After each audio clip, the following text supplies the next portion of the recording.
sur les pointes de pied. Jean-Claude Grelier, en plein effort, opéré hier d'un recalibrage de la colonne vertébrale. Cela consiste à supprimer un peu d'os pour redonner de l'espace aux racines nerveuses. Objectif, atténuer la douleur et améliorer la marche. J'avais des maux de dos permanents presque. À la suite d'une neuralgie, j'ai poussé plus loin et on m'a orienté vers ici.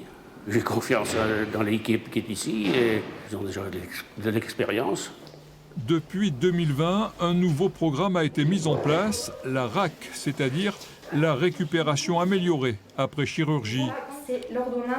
Dès son arrivée au CHU, le patient est pris en charge par une infirmière de coordination. On leur remet un passeport où on leur explique exactement comment va se dérouler l'hospitalisation et on anticipe avec eux le devenir pour tout ce qui va être soit centre de rééducation, soit retour à domicile. Et on adapte les ordonnances en fonction. Bonjour Monsieur Grelier. Le but de ce passeport est de mettre le patient en confiance. Ensuite, il rencontre le chirurgien radio à l'appui pour des explications précises sur l'origine du mal. Du circuit. Si on se met sur les niveaux chez vous, il y a beaucoup d'arthrose. Mais là, on va se retrouver avec un canal qui est beaucoup plus à l'étroit. Le patient est vraiment conditionné à pouvoir être acteur dans la prise en charge de sa pathologie.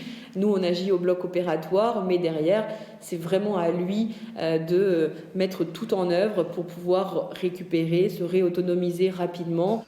Et avant la RAC, ça se passait comment ? Jusqu'à ce qu'ils voient le kiné en libéral, ils ne savaient pas forcément quoi faire, ils n'étaient pas guidés dans les gestes à faire ou pas à la maison, quel exercice faire tout seul chez eux.